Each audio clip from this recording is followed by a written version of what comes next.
We're going back in time, folks. Back to the era of flapper dresses, jazz music, and a booming stock market. But hold on tight, because this joyride takes a turn, a hard left turn, straight into the Great Depression.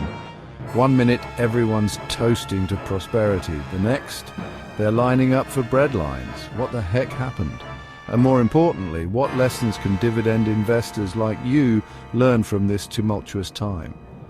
Buckle up, because we're diving deep into the roaring 20s and the devastating crash that followed. Listen up, because the lessons we're about to uncover could save your portfolio. Look, the Great Depression was a brutal stress test for companies, and let me tell you, not all of them passed. But the ones that did, the survivors, they had something in common: quality and stability. They were like the financial fortresses of their time. Solid balance sheets, low debt and cash flow that just wouldn't quit. These companies were built to weather any storm. They understood that dividends weren't just about payouts. They were a sign of financial strength. Now you might be thinking, Jim, this is ancient history. What's it got to do with me? Everything. Because the same principles apply today. You want companies with a track record of weathering the storms, companies that can keep those dividends flowing no matter what the market throws at them. Look for businesses with strong fundamentals, low debt, and consistent cash flows. These are the companies that will keep paying you even when the going gets tough. Listen up, because I'm only going to say this once. High dividend yield can be a siren song, luring unsuspecting investors onto the rocks of financial ruin. Now, don't get me wrong, there are plenty of legitimate high-yield stocks out there. But during the Great Depression, a lot of companies with sky-high yields were like houses of cards, ready to collapse at the slightest breeze. These yield traps were nothing more than a desperate attempt to attract investors, and when the money dried up, those dividends vanished faster than a plate of cookies at a kid's party. You need to be able to separate the wheat from the chaff, the real deals from the dividend disasters. How do you do that? By looking beyond the yield and into the heart of the company. Check their payout ratio, their debt levels, their earnings growth. Make sure those dividends are built on a solid foundation, not on a wing and a prayer. Remember, a sustainable dividend is worth its weight in gold, but a yield trap? That's just fool's gold. Ever heard the saying, don't put all your eggs in one basket? Well, the Great Depression was the ultimate lesson in diversification. Back then, folks who bet the farm on a single stock or sector got wiped out.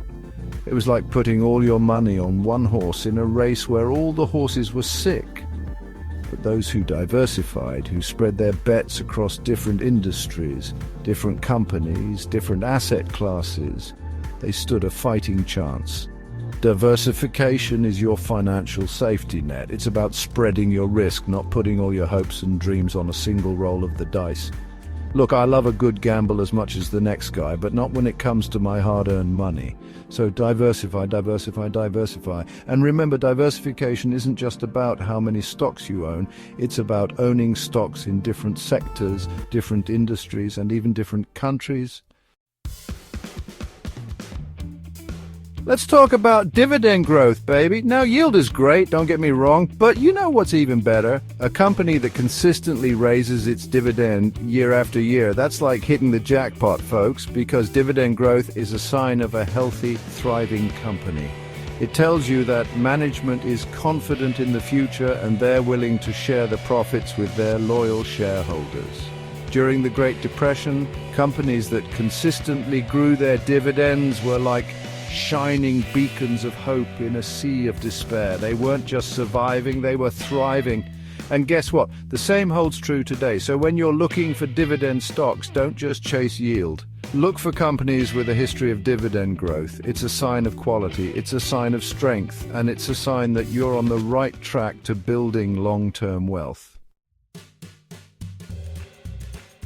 You want to know the secret sauce, the magic formula for finding companies that can weather any storm?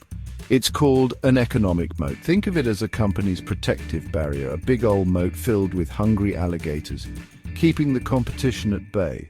Companies with strong economic moats have something special, something their competitors can't easily replicate. Maybe it's a powerful brand, a lock on a crucial patent, or an unbreakable network effect.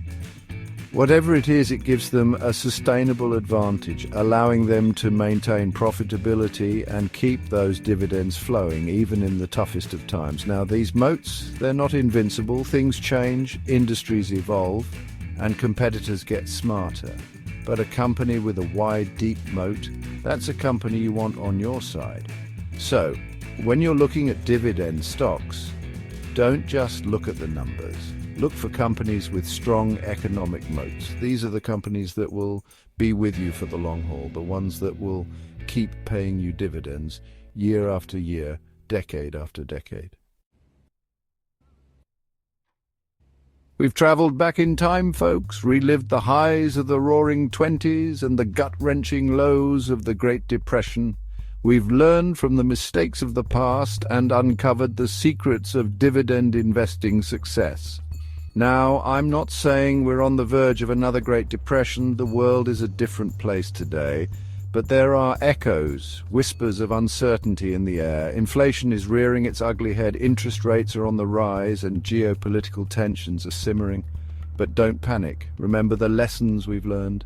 Focus on quality, diversify like your portfolio depends on it, and look for companies with a history of dividend growth and wide economic moats.